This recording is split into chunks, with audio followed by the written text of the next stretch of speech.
This is Amazing Americans with Kate Delaney.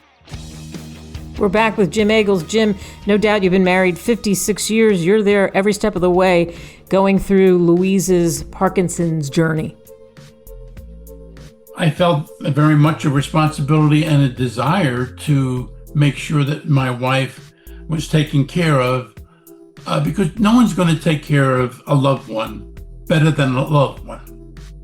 And we have the wherewithal to hire people. And at some point, I may have to hire help. But I felt it was my responsibility.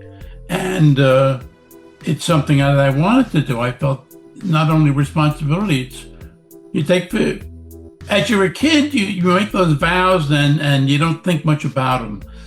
But as time goes on, they mean something, and I wanted to honor the vow I took. Yeah. I like the story, and we should talk about it. I like the story about Louise being a waitress in the coffee shop. I mean, you go from this kid in this fractured family where you learned all those lessons, getting along, and all the journey that you've taken us on, even to being a writer, all of that. And in the middle of that, in between all that part of life, as you learned those entrepreneurial skills, how'd you decide, hey, I'm going to open a coffee shop? I worked for Steak and Brew. I don't know if you remember the name. Steak and Brew was a big thing in the 70s where you had all you can eat steak night and all you can drink beer and wine. So I became a restaurant manager for them. But before that, I worked for W.T. Grant's. As soon as I got out of the service, finding a job was hard. My friend from when I got out of the service in Fort Lewis, Washington, was from Maine. He said, come on up to Maine. I have a marina. You can go to school. I have a house up there. You can live with me up in Maine. Sounded great. So I got in my Carmen gear, put my Irish setter in the back seat, and we drove across country. On nights, I didn't have any money, so on nights I would take a sleeping bag out, take my shotgun out, put it in the sleeping bag. My dog would lay down next to me. We'd go to sleep until we reached Maine. Now, I'm from New York and Long Island. When somebody says they have a marina, I'm thinking of Guy Lombardo Avenue with 40-foot ships. So I drive right through this town called Harrison, Maine. It has luckily maybe 2,000 people in the summer during the winter, and maybe 7,000 in the summer. But I drove right past this gas station, which was 2 gas pumps and 3 rowboats on the lake. I had to turn around. His girlfriend waved from me from the gas station. I pull in. She says Steve had to go he was still in doing his Army service every 2 weeks. He was a reservist.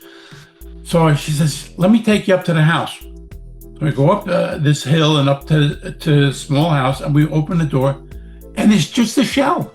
It's just a shell. There's no running water. There's no bathroom. I said, where's the bathroom, Cynthia? She says, right out that door. I open the door, and 100 yards or 100 feet down, there's an outhouse. So that's how I spent the summer of the winter of 70 with my friend in Maine. And we worked the gas station together, and we barely made a living. And then they decided to get married, and I was going to be the third wheel. It didn't work out, so I had to find work. There's no work in Maine in 1970. I used to drive from Harrison, Maine to the University of Maine that they were building in Portland and shape for a construction job. In other words, if they wanted laborers and they would need 4 laborers and 10 guys would show up, they would pick 4. So sometimes you worked, sometimes you didn't. So I had to get permanent work, and I found a job in Andover, Massachusetts for W.T. Grant's as a trainee restaurant manager. Grant, do you remember Grant's as a department store? I remember hearing about it, from my family in Queens. Yeah. So they had, the largest department was the Bradford restaurant, which was part of the store. So I became a restaurant manager for the Bradford house, and I learned about cooks and how to manage a restaurant and how to make sure the back of the house worked, being the kitchen, the front of the house being the waitress staff and the dining hall. And it was fun. I enjoyed it. I really enjoyed it. And when Grants went belly up, I decided that I wanted to go in business for myself. And so I spent a year or so working for Steak and Brew. And then I opened my coffee shop called The Sandwich Board. And it was patterned after the coffee shop that Grants had. And it was a lot of work, but a lot of fun too. I bet. How long did you have the coffee shop? Almost 4 years. Wow. Yeah, we never made it big, but we made a living, but it got tougher and tougher. I had 2 children, and Louise would come in at night, and she would get a babysitter. She would be the only waitress. We had 77 seats. It was a fun place, but I knew it wasn't going to make it. In the restaurant business, it's location, location, location, and we just didn't have the best location. Yeah. So I decided I had to find something. I sold it. I got almost what I paid for it, and I got a job selling insurance for Equitable. And I found out that I had a pretty good mouthpiece. I could talk to people, and people trusted me. And that, any salesperson, if you don't have the trust of your customer, you're not going to make it. And so I did that for 19 years with Equitable, and then one of the fellas that had worked for me said he was going to get a franchise with Farm Family, and I said, well, let me know about that. He loved it, told me about it. They had an opening out in eastern end of Long Island.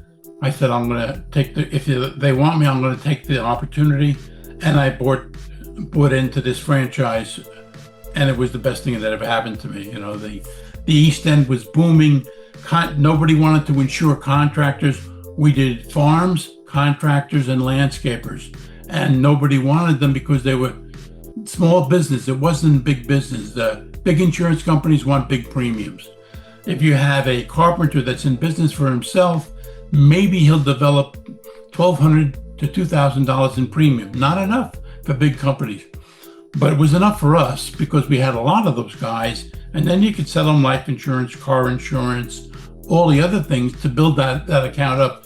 It was a niche market and a very profitable one for me. Boy, there's a lesson in that, I think, for all entrepreneurs. And it's, an inch wide and how far deep, and you went pretty deep. And so that's definitely the thing. What would you tell, because you are inspiring, what would you tell younger people that are listening to our conversation and what your journey has been like? Well, believe in yourself, number one. And I think the best money you can spend is money on improving yourself. And understand that you're going to make mistakes, and there are going to be times when things don't work out and you have to pick yourself up again and try again. But always do try again, and always believe in yourself, and never quit. It's true. All those euphemisms that you hear that they say, it's true. You got to believe in yourself, and you can't quit. And of course, sales is a great career, but you have to have a thick skin. You have to understand that it's a business of numbers. The last no you have is one no closer to the yes. And so people don't fail in the sales business for the people that they fail to sell. They fail because of the people they failed to see. So if you have enough people that you see, you're going to get your percentage of sales, even if you throw up on yourself. There's going to be enough people that will buy from you.